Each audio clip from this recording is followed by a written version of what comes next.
I knew it before I saw the tally board. I knew it from the way the Vreth delegates were sitting, all four arms loose at their sides, the posture they use after a decision has been made, and they are waiting for the universe to catch up. I knew it from the way the Solhari interpreters had gone very quiet in their corner, heads tilted in that specific angle that means they are processing something they do not want to process. I was there as a liaison. That was my job title. My badge said advisory, non-binding in 9 languages, including my own, which I always found a little insulting, like they felt the need to remind me personally that nothing I said mattered. My name is Dara Voss, Sergeant Liaison, Earth Diplomatic Corps, attached to the Galactic Accord Council on a 6-month rotation that had now stretched into 2 years because, apparently, nobody else wanted the job. I was 34 years old. I had survived the Kepler engagement, which meant I had stepped outside at exactly the right moment and come back to find that the moment was the only thing that had saved me. I had 6 dead friends and 1 very battered nutrition bar in my jacket pocket, and I was standing in the most powerful political chamber in the known galaxy watching 9 civilizations make the worst decision in recorded history. The tally board read, unanimous. 47 representatives, 47 votes for war against Earth. 11 minutes and 40 seconds from the first motion to the final count. My earpiece, which had been misfiring all morning, informed me in a pleasant automated tone that this was a new procedural record, and then, because the translation matrix was having one of its days, added, "Congratulations, your melon is ripe." I stood in the gallery and did not move. The chamber was enormous, the kind of enormous that was designed to make individuals feel like punctuation marks in a very long sentence. The ceiling was a dome of something that was not quite glass, filtering the light from Accord Station's artificial sun into something pale and slightly green, which was a compromise, because 5 of the 9 species preferred different light spectrums, and this was the one shade that nobody actively hated. The floor was a concentric ring design, each ring a different species' delegated territory, and in the center was the council table itself, a great curved structure that looked like it had been grown rather than built, which it had by the Velhari, who considered construction with tools to be a mark of insufficient patience. I had sat in this chamber for 2 years. I had watched trade agreements and border disputes and the slow, grinding diplomacy of species who had been talking to each other for centuries, and had developed elaborate rituals for every possible stage of negotiation. I had watched the Vreth ambassador counselor, whose name translated roughly as he whose patience outlasts mountains, conduct a 40-minute procedural objection about the placement of a water vessel during a session on agricultural rights. I had watched the Solhari and the Pelhari spend 6 weeks debating the grammatical tense of a single treaty clause. They had managed a war vote in 11 minutes and 40 seconds. Because it was us, because it was Earth. Because they had looked at humanity's file, our population numbers, our planet's resources, our military hardware as they understood it, our psychological profile as computed by the Velhari Behavioral Institute. And they had concluded, with the serene confidence of people who had never been wrong about anything they were certain of, that this would be fast. Councillor Vreth stood from his seat at the center of the table. He was tall, even by Vreth standards, the kind of tall that exists to make a point. His 4 arms spread wide in the posture of resolution. The chamber's translation system converted his words in real time, and I heard them through my earpiece in flat, professional English. The Galactic Accord Council has determined that the continued territorial expansion of the human species and their refusal to submit to Accord oversight of their outer system installations represents an unacceptable threat to the stability of the region. A military correction will be conducted. It is expected to conclude within a standard cycle. A standard cycle was approximately 4 Earth months. The chamber applauded. Not all 9 species applaud the same way. The Solhari vibrate a membrane behind their head plates. The Pelhari tap 2 of their 6 legs against the floor. The Velhari simply hold very still, which is their version of approval. but all 9 species present made their version of the gesture, and the sound of it in that enormous room was like weather. I put my hand in my jacket pocket. I pulled out the nutrition bar. I unwrapped it, because the wrapper was loud and I did not care, and I ate it standing in the gallery while Councillor Vreth accepted the congratulations of his fellow representatives, and the chamber buzzed with the particular energy of people who believe they have just solved a problem. The bar was chalky and tasted like artificial blueberry. Jennings used to steal them from my kit. She said they were disgusting and then ate them anyway, every time, which was the most accurate summary of her personality I could offer. I finished the bar. I folded the wrapper carefully and put it back in my pocket. I left. The corridor outside the chamber was long and slightly curved, following the shape of the station's outer ring. It was empty at this hour except for a pair of Sulhari administrative staff moving quickly in the other direction, their headplates tilted forward in the posture of people who have just received news they are still computing. I walked the other way. My boots were quiet on the floor. The station's ambient hum was a constant low note, like the building was thinking. I found an alcove with a bench and a viewport that looked out into the dark. I sat down. Outside there were stars.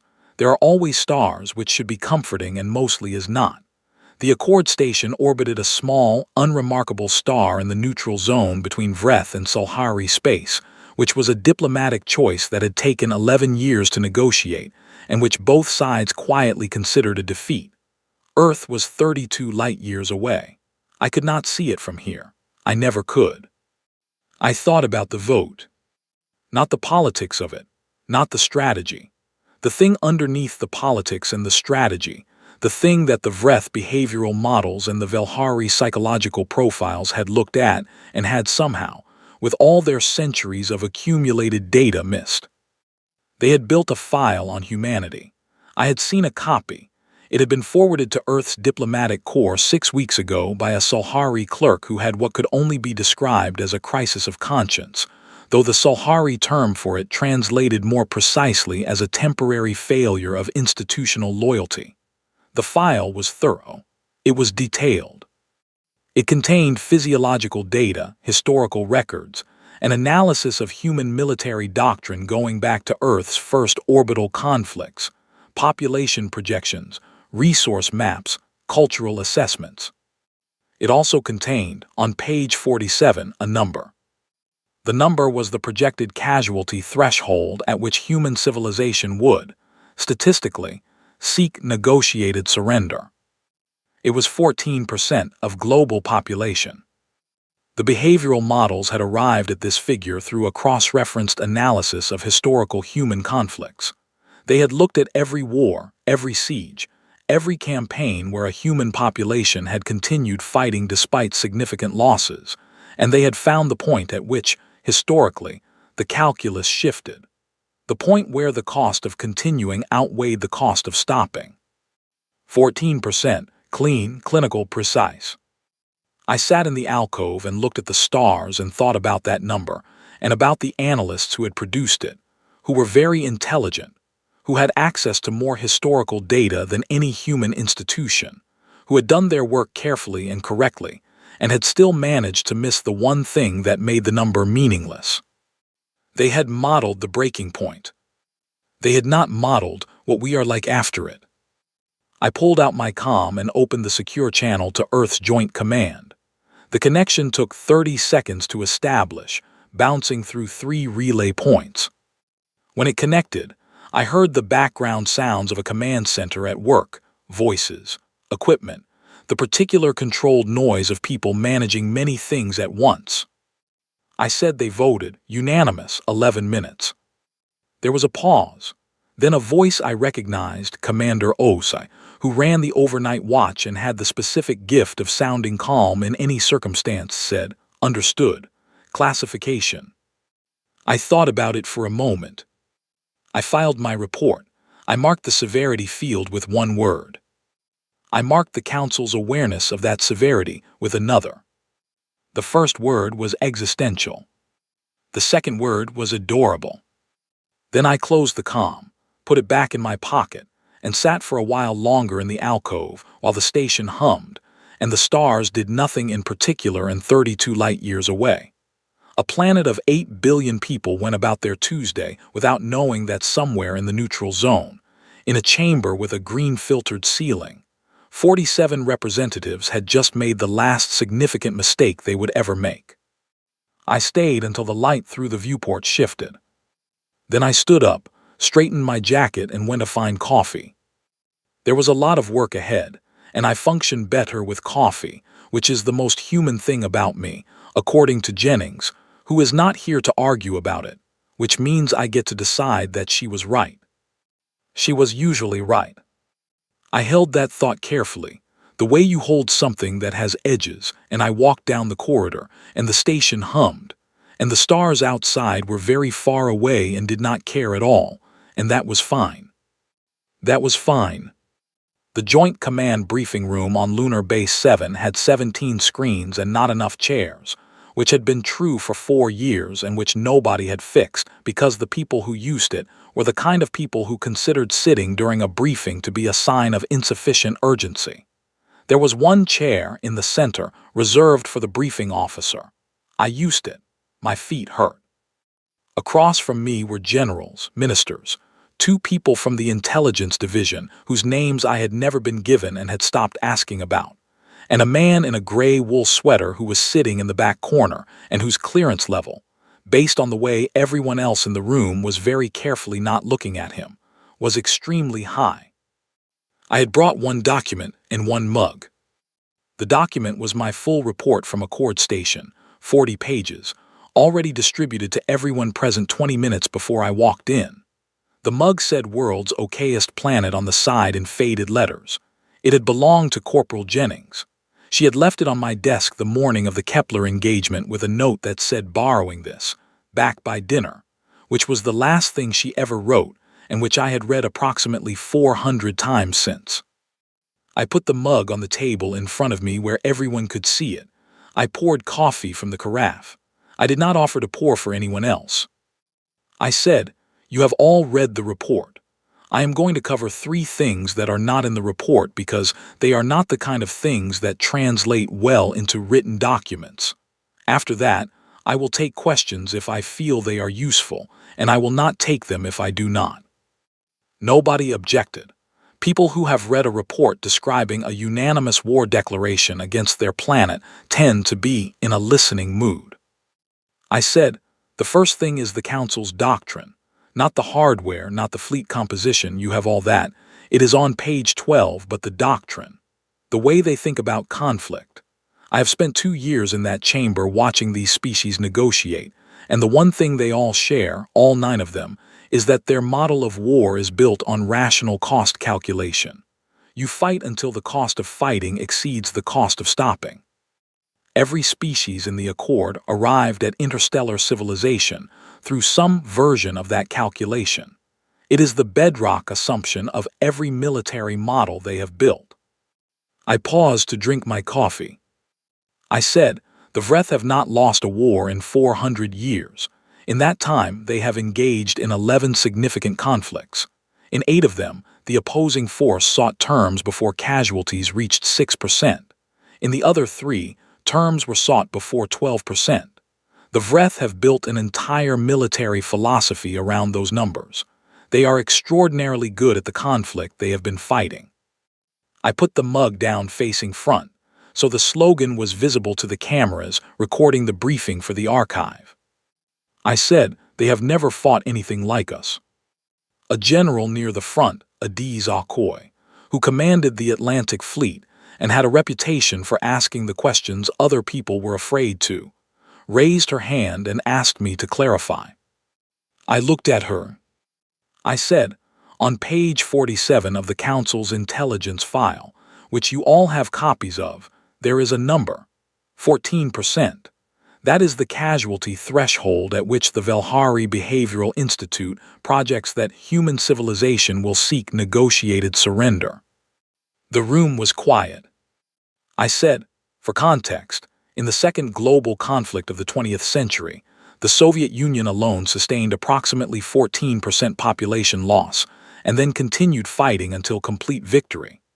The Soviet Union in 1940, one did not have our ships, our weapons, our coordination infrastructure, or the particular psychological effect of knowing that the enemy came from another star, and had decided, in 11 minutes, that we were a problem to be corrected. The man in the wool sweater in the back corner made a sound. It was not a laugh exactly. It was the sound a person makes when something strikes them as both terrible and precisely correct, and it comes out of them before they can decide whether to let it. I looked at him briefly. He looked back. I looked away. I said, "The second thing is the Council's timeline. They have projected a 4-month campaign. Their plan, as best as our intelligence can reconstruct it, is a 3-phase operation. Outer system pressure in the first month to force us to commit fleet resources. Inner system engagement in the second and third months to establish orbital control. And then a demonstration, a single, significant, visible strike on a populated surface installation, in the 4th month, which they calculate will produce the political conditions for our government to seek terms." I drank more coffee. I said, "The demonstration is the plan. Everything before it is set up. They are not planning to destroy us. They are planning to demonstrate that they can, and then wait for us to do the rational thing." Another general, Harrison Webb, who had the particular stillness of a man who had been in actual combat, and therefore understood the gap between a briefing room and the thing it was trying to describe, said, quietly, "And what is the rational thing?" I said, "Stopping." He said, "And are we going to do it?" I looked at him for a moment. I said, "That is above my clearance level and also not my point. My point is that their entire plan is built on us doing the rational thing at the rational time. Every model they have, every projection, every decision tree in the Velhari Institute's analysis terminates in us doing the rational thing. They have not modeled the alternative." The room had a quality of silence that was different from the silence before, heavier, the kind of silence that accumulates when a group of people are all arriving at the same place from different directions. I said, "The third thing is what they missed." I put both hands around the mug.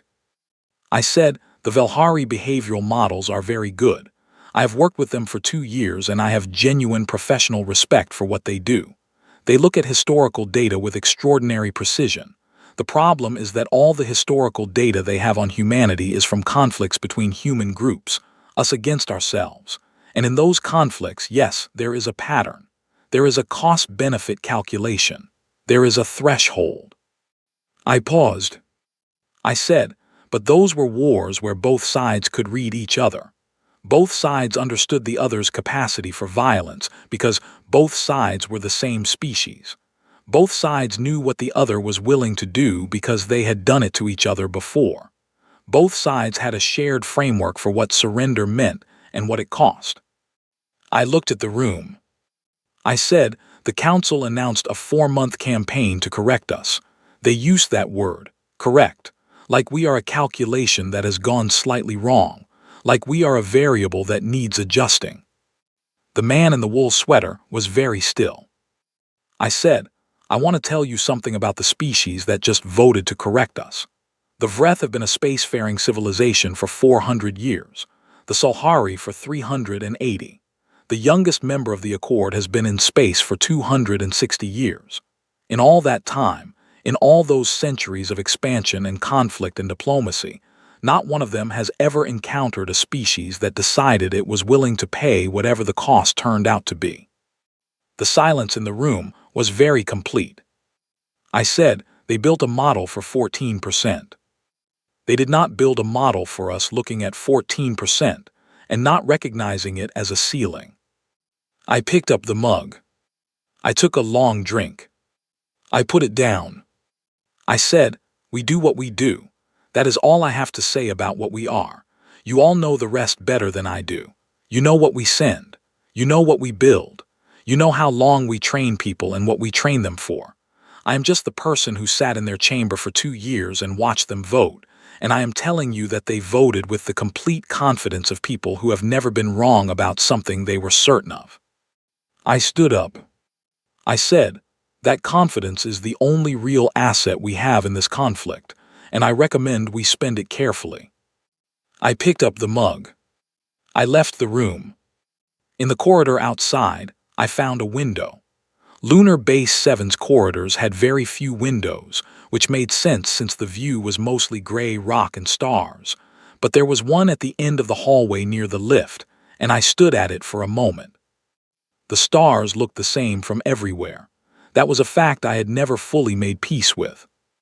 I thought about Jennings, about the specific shape of her handwriting on the gift tag that had come with the mug, to the woman least likely to start a war and most likely to finish one. And I thought that she would have had a very specific and very rude opinion about the Velhari Behavioral Institute and their 14%. She would not have been wrong. She was usually not wrong. I held the mug in both hands and let it be warm against my palms, and I thought, we do what we do. Then the lift arrived, and I got in it and I went back to work. The tactical display on the ISS Marianas showed 312 red markers in a loose formation at the edge of the outer system, and I was clicking a ballpoint pen, which Lieutenant Acaffer had asked me twice to stop, and which I was not going to stop. Click, click, click. The pen was from a hotel on Earth.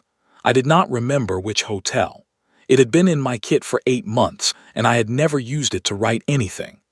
I had used it to click approximately 11,000 times, which Acaffer had informed me was a conservative estimate based on the number of times he had mentally noted it during briefings.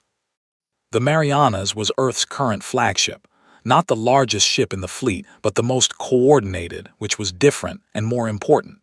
It carried a crew of 942 people. It had been in continuous operation for 3 years. Its systems knew each other in the way that things know each other after long proximity, which is to say they had developed the specific kind of reliability that comes not from being perfect, but from having been broken in the same ways enough times that the crew knew exactly how to compensate. The captain was a woman named Priya Caldwell. She was 41, which made her young for a flagship captain. She had short gray hair despite being 41, which she attributed to this specific job, and dark eyes that had the quality of seeing more than they looked at. She was standing at the main tactical station. She had been standing there for 6 hours. I had not seen her sit once. Click, click, click. She said without turning around, "Voss, if that pen goes over the railing, I am not retrieving it." I said, "Noted." She said, "I mean I will actively watch it fall." I said, "I believe you." Click. The 312 red markers had dropped out of faster-than-light travel 40 minutes ago at the edge of the system's gravitational influence. They had come in organized, good formation discipline, which the tactical team had noted with the specific professional appreciation that people have for competence in an opponent. They were holding position, running scans, doing what a fleet does when it arrives somewhere and wants to assess before it commits. They were looking for the ISS Marianas and the rest of the bulwark line. The bulwark line was not where they expected it to be. This was intentional. I had spent 2 months before this engagement working with Earth's military planning division on the question of what the Council's fleet would expect when it arrived. The answer, based on the tactical doctrine in their intelligence files, was a defensive perimeter close to Earth's orbit, a protective formation, the posture of a civilization trying to shield its home. We were not in that position. The bulwark line was deployed at the outer system's natural gravity margins, distributed across a volume of space so large that the Council's formation, however good its discipline, could not engage it simultaneously. The point was not to meet them head-on. The point was to be everywhere they did not expect, in numbers they had not accounted for, moving in patterns that their models had not predicted, because their models had been built on how a defensive force behaves when it is trying to protect something precious. We were not protecting, we were waiting. Click. Acaffer was at the sensor station. He had been awake for 31 hours. I knew this because I had been counting, which was a habit I had developed after Kepler and had never managed to stop. His hands on the controls were completely still. Not tense still. Simply still, the way a person is still when they have gone past tiredness into the country beyond it where the body stops fighting itself and just performs.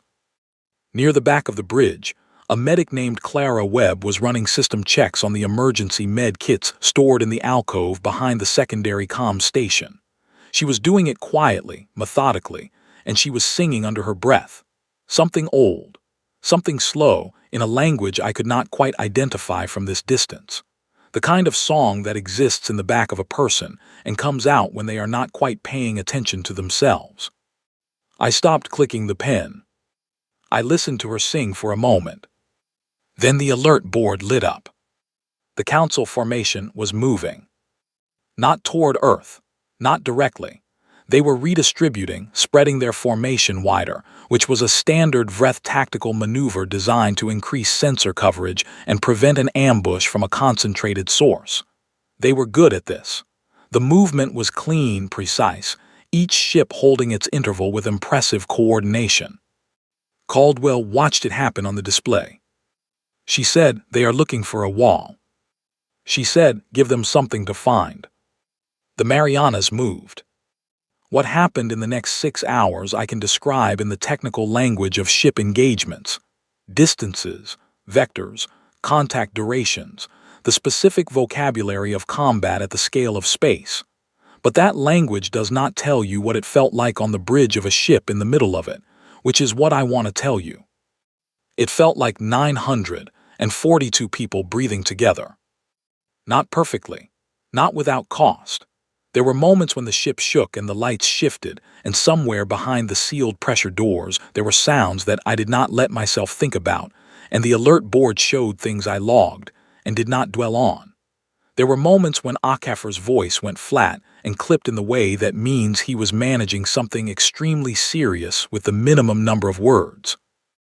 There were moments when Caldwell made decisions in the span of 2 seconds that I knew had taken her years to build the capacity to make. But underneath all of it, through all of it, was that breathing. A crew that had been together long enough to have been broken in the same ways. A crew that did not need to explain themselves to each other, because they had already had the explanations, in the middle of the night in the mess hall, in the debrief after the last hard exercise. A crew that knew exactly how to compensate. The Council's Vanguard fleet did not know how to compensate. They were good. I want to say that clearly. They were a very good fleet. Their formation discipline held longer than our models had predicted. Their commanders made intelligent adjustments. 3 times during the engagement, they did something that required our tactical team to revise their response in real time, which is the mark of a capable opponent. But they had been built for a different war. They had been built for a war where the other side was trying not to lose. We were not trying not to lose. Clicking. I had started clicking again without noticing. At the 4-hour mark, the Council's formation began to show gaps, not catastrophic gaps. The kind that happen when a coherent strategy meets sustained pressure that it was not designed to sustain.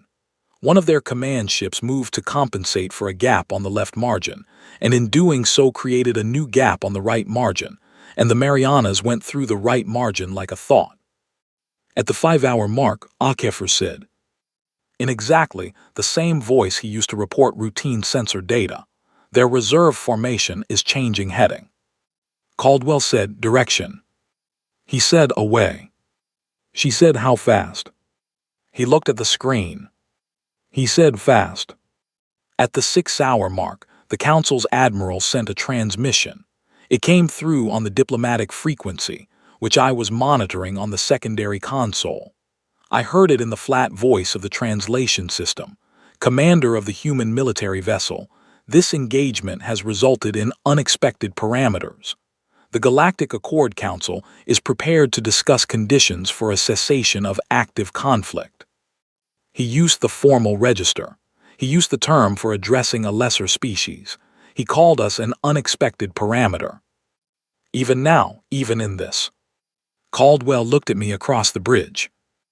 I held up the diplomatic comm. She said, tell him we don't have terms yet. Tell him we're deciding what we want." I pressed the channel. I said it. The pen was still. There was silence on the Admiral's end that lasted a long time. In that silence, Clara Webb stopped singing, not because anything had happened, just because the silence had a quality that asked for acknowledgement, the way some silences do. Then the channel closed.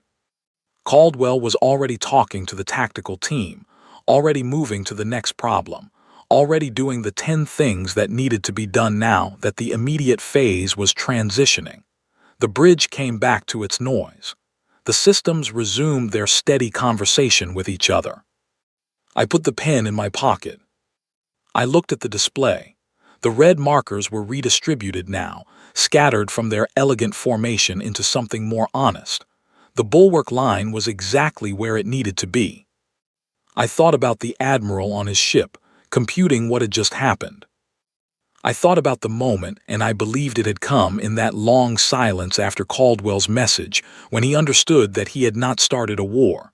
He had started a clock, and the clock was ours. We had built it. We knew its mechanisms. We knew what happened at the end. He did not know yet.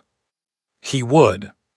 I stayed on the bridge for another 2 hours, which was not my job, but nobody asked me to leave, and the coffee was in the alcove near the medic station. And Clara Webb, at some point, started singing again, quiet and steady, and it helped. It helped a lot.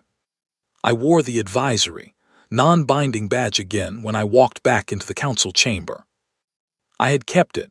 I do not fully know why.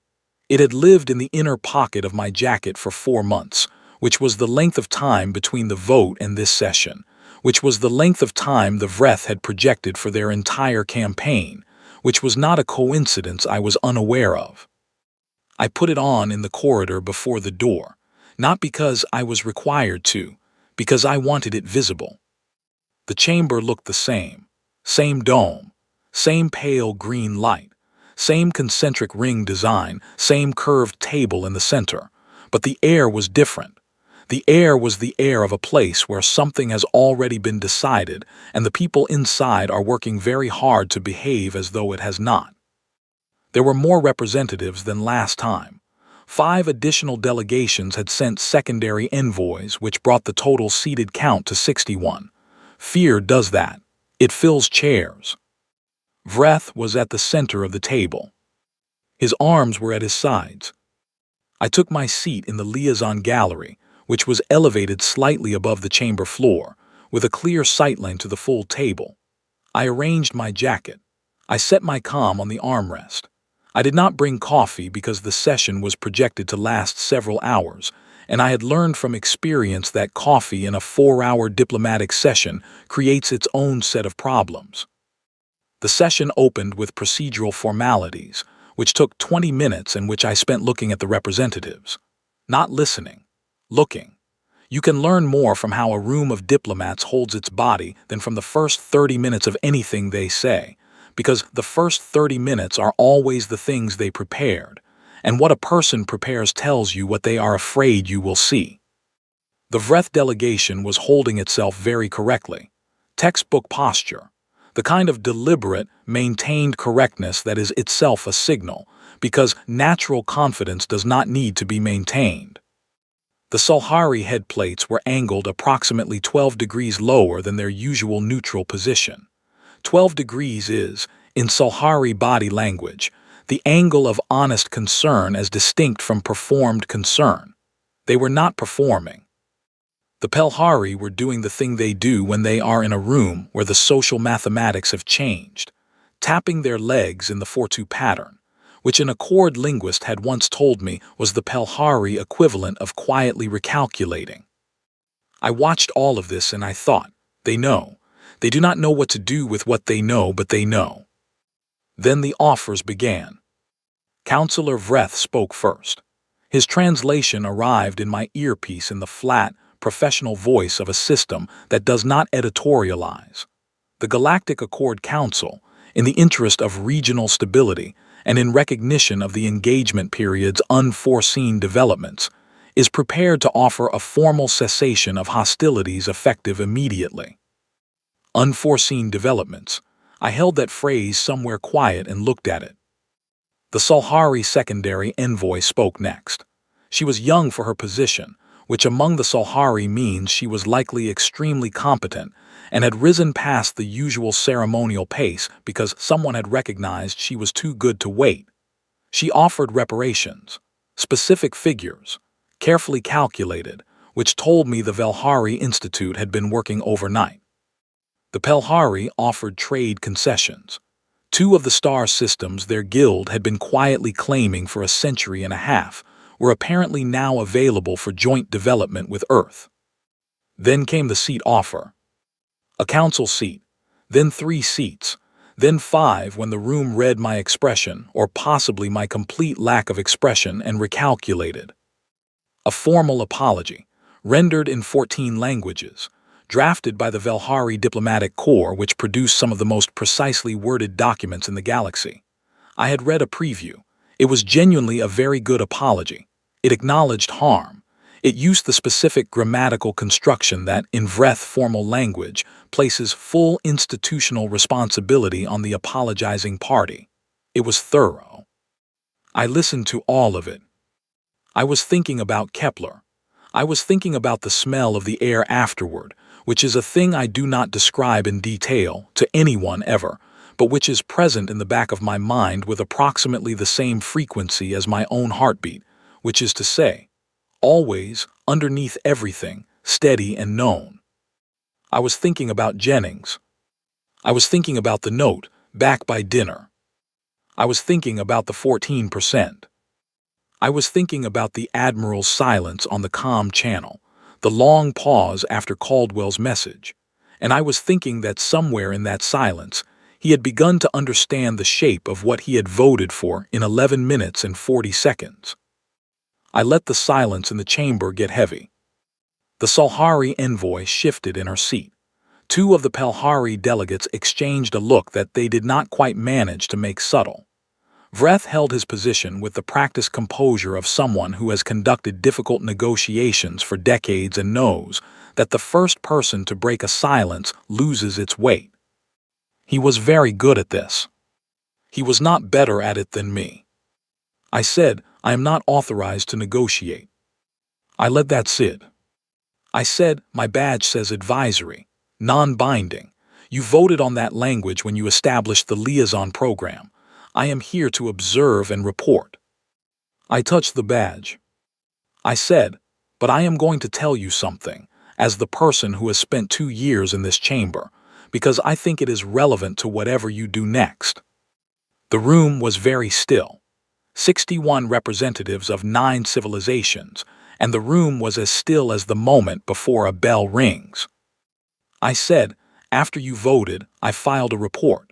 I marked the Council's awareness of the severity of your decision with one word. I want you to know that word because I think it is something you should sit with. I said I marked it adorable. The word landed in the room and did not leave. I said, not because I was angry, not because I was dismissing what 9 civilizations represent or what this chamber has built over centuries of careful work. I marked it that way because I watched 47 people vote in 11 minutes on the basis of a file that contained a number, a casualty threshold, a breaking point. Page 47, and the entire plan was built on us reaching that number and doing the rational thing. I said, I want to tell you about the rational thing. The rational thing is a calculation. Inputs, outputs, a point where the cost exceeds the value. It is a very clean model. I understand why you built it. Every civilization represented in this chamber has used it. It has worked for you reliably for centuries. I looked at Vreth. I said, the problem is not the model. The problem is the assumption you built it on. The assumption that we would recognize the number when we reached it, that we would look at 14% and understand it as a ceiling. I stood.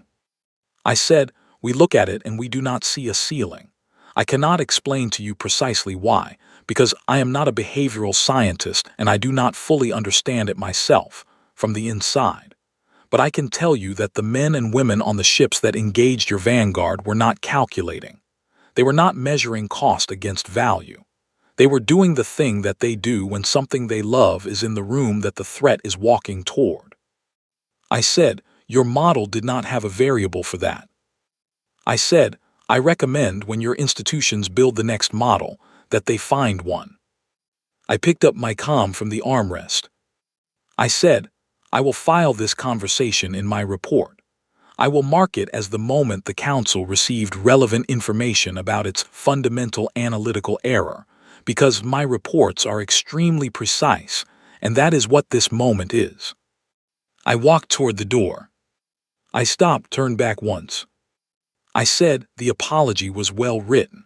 I have read better from the Velhari, but not many. I want you to know it was noticed. Then I went through the door. In the corridor, I stopped and put my back against the wall and closed my eyes. 4 seconds. 3, 2, 1. Done. I pushed off the wall and walked.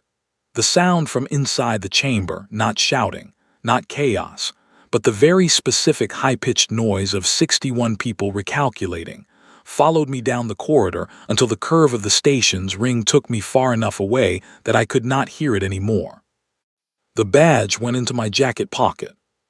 I did not put it on again. Earth's terms arrived at the Accord Council chamber on a Thursday. They came without ceremony. No formal convoy, no honor guard, no advance fleet of warships positioned in view of the station's external sensors to remind the Council what was behind the document. Just a courier vessel, standard class, one of thousands that move through this region of space on any given day, docking at the station's secondary bay with a sealed diplomatic packet addressed to the Council Secretariat. I carried it through the station myself. Nobody stopped me. The Accord security personnel at the chamber entrance scanned it, noted my credentials, and opened the door. I walked into the chamber for the third time in 4 months. The room was different again. The delegations had rearranged themselves slightly, a detail that would mean nothing to most observers but which told me clearly that several political conversations had happened in the past 2 weeks that had shifted the internal alignments of the Accord in ways that would take months to fully map. The Sulhari and Velhari delegations were seated slightly closer together than protocol required. The smaller member species had moved, almost imperceptibly, away from the Vreth cluster. The math of the room had changed. Vreth was at the center, same as always. He watched me cross the floor. He watched me place the document on the table in front of him. He watched me pull out the chair across from him and sit down. I did not speak. I folded my hands. He picked up the document. His secondary translator, a Velhari, which told me they were taking the language precision seriously, began working through it. I watched Vreth's face, which was not a face in the human sense but carried expression in the movement of the secondary membrane around his eye structures, and I watched that membrane as the pages turned. The document was 11 pages. My colleague Nadia Park in the Diplomatic Corps had spent 6 weeks writing it, with input from 7 other specialists, and it was in my considered opinion the finest piece of work I had seen produced by any human institution in my time as a liaison, not because it was aggressive, not because it was punishing, because it was scrupulously fair. Every claim was sourced. Every demand came with a documented basis. Every concession Earth was prepared to make was listed alongside the reason for making it, which was a structural choice Nadia had argued for at length, she believed. And I agreed with her, that showing your reasoning is a form of power when your reasoning is sound, because it dares the other party to find a flaw in it. And if they cannot, the document becomes almost unchallengeable on its own terms. The Accord would end active conflict. Earth would withdraw from 3 of the outer system installations that had originally triggered the Accord's concerns, not because the demands were legitimate, but because the installations were not worth the continued resource cost of defending them, and Nadia had done the math clearly. The Accord would formally recognize Earth's territorial claims within the parameters of a specific mapped boundary. Earth would apply for full Council membership under a revised charter that gave humanity the same weighted vote as any species of equivalent population and technological standing. And on page 9, clause 7, in language that Nadia had drafted and redrafted 12 times until she had it exactly right, was the piece of the document I was watching for. Vreth's translator read it aloud in a low voice. Vreth's secondary membrane stilled. The clause said, any signatory species that initiates armed conflict against Earth or Earth-protected territories without prior arbitration through the Accord's established mediation process forfeits its Council membership and assumes full documented liability for all conflict costs, to include reconstruction, civil rehabilitation, and any additional categories determined relevant at the time of adjudication. Any additional categories determined relevant at the time of adjudication. Vreth looked up from the document. He looked at me.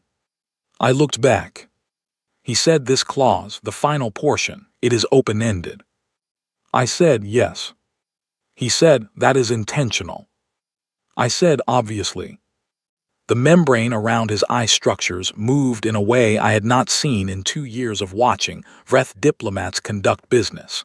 It was a small movement. It was the movement of a person who has just understood something fully for the first time and is deciding what to do with that understanding. He looked back at the document. He turned to the last page. He picked up the signing instrument that the Accord uses for formal agreements, a device the Velhari designed that records not just a signature but a biometric confirmation of the signing party's identity for authenticity purposes, and he signed. He passed it to his left. The Solhari envoy signed. The Velhari delegation signed. The Pelhari. The smaller species, one by one, the instrument moving around the table in order of seniority. It took 14 minutes. I sat through all of it with my hands folded, and my face neutral, and my mind very quiet in the way that minds go quiet when they are holding something large that has not finished arriving yet. When the instrument came back to Vreth, he pressed the authentication seal and set it down between us. He said, the document is executed. I said, I will confirm with my command. I said, the courier vessel will carry the authenticated copy back within the standard diplomatic window. He said, there is one more thing I would like to say. I waited. He said, the assessment we conducted, the file, the number on page 47, I want you to know that the Institute has been asked to account for the methodological failure. I said nothing. He said, the analysts who built the model were not careless. They were thorough. They followed every standard the Institute uses. The error was not in their methods. He paused. He said, the error was in the question they were asked to answer. They were asked to find humanity's breaking point. They were very good at finding breaking points, so they found one. He looked at the document. He said, the question they were not asked, because it was not a question anyone in this building thought to ask, was whether the breaking point was the right variable to model. He said, I am asking it now, because the clause on page 9 tells me you already know the answer. I picked up the authenticated document. I said, the clause on page 9 is there so that you do not have to ask the question twice. I stood. I said, I am going to recommend to my command that they accept this agreement. That recommendation is advisory and non-binding, but I have a reasonable success rate with it. He was quiet for a moment. He said, you have been in this chamber for 2 years, Sergeant Liaison Voss. He said, I did not understand for most of that time why Earth sent you specifically. I said, nobody ever does. I walked to the chamber door. I pushed it open. The corridor beyond was the same corridor it had always been, long and slightly curved and smelling of recycled air, and the particular neutral scent that large station environments develop after years of accommodating too many different species' atmospheric preferences. I stood in it for a moment.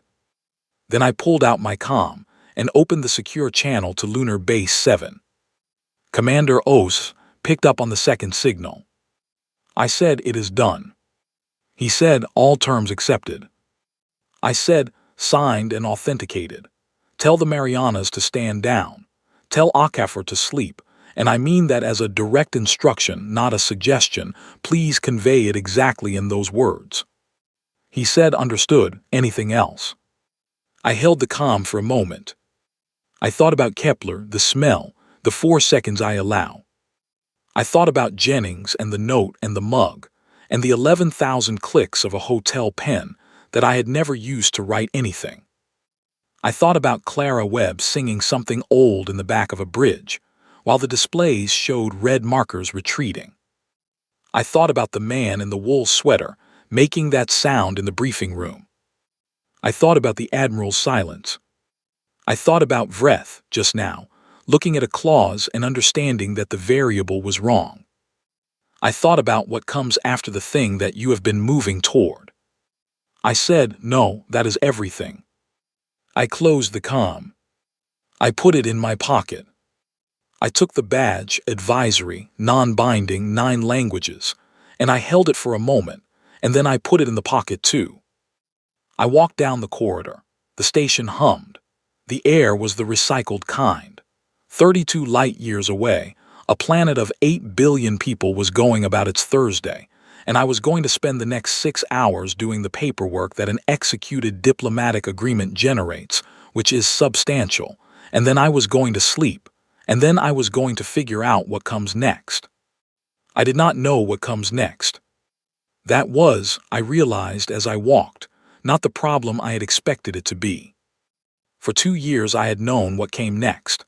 Another session, another vote, another motion, another procedural objection, another afternoon watching 9 civilizations manage their long accumulated grudges with elaborate courtesy, and then the vote, and then the engagement, and then the briefings, the plans, the careful, terrible work of preparing for a conflict that nobody who understood what it would cost wanted to begin. And now it was Thursday, and the document was authenticated, and the pen was in my pocket, and I did not know what comes next. I stopped walking. The corridor was empty. The station hummed. Somewhere behind me, a door opened and closed the chamber, probably, the delegations dispersing to their respective communication channels to begin the cascade of messages that an agreement like this would generate across 9 civilizations and however many inhabited systems. I had a thought that I did not entirely trust but which had the texture of something true, that the not knowing was not absence, that it was a room, an empty one, which is a different thing from a locked one. Jennings would have had a word for this. She had words for most things, usually the wrong words used in precisely the right way. She would have said something that was technically incorrect and exactly accurate, in the manner she had developed into an art form over 3 years of shared kit and bad field coffee, and the specific closeness of people who have chosen the same difficult thing. I did not know what she would have said. I was going to spend the rest of my life not knowing what she would have said, because that is what it means when someone does not come back from somewhere they went to. And I had made a certain peace with that, in the way that you make peace with permanent things, not by resolving them, but by learning to carry them at a weight you can manage while continuing to move. I started walking again. The corridor curved ahead and then straightened. There was a junction. There was a cafeteria 2 levels down where the coffee was mediocre but consistent, which is the best thing that can be said about any cafeteria coffee, and which is enough. I went toward it. I had a lot of paperwork ahead. I had, past the paperwork, a future that I did not know the shape of yet. I had in my pocket a pen with approximately 11,000 clicks left in it. I thought, we do what we do. Then I walked forward into the Thursday, into the not knowing, and it was not small, and it was not easy, and it was entirely, completely mine.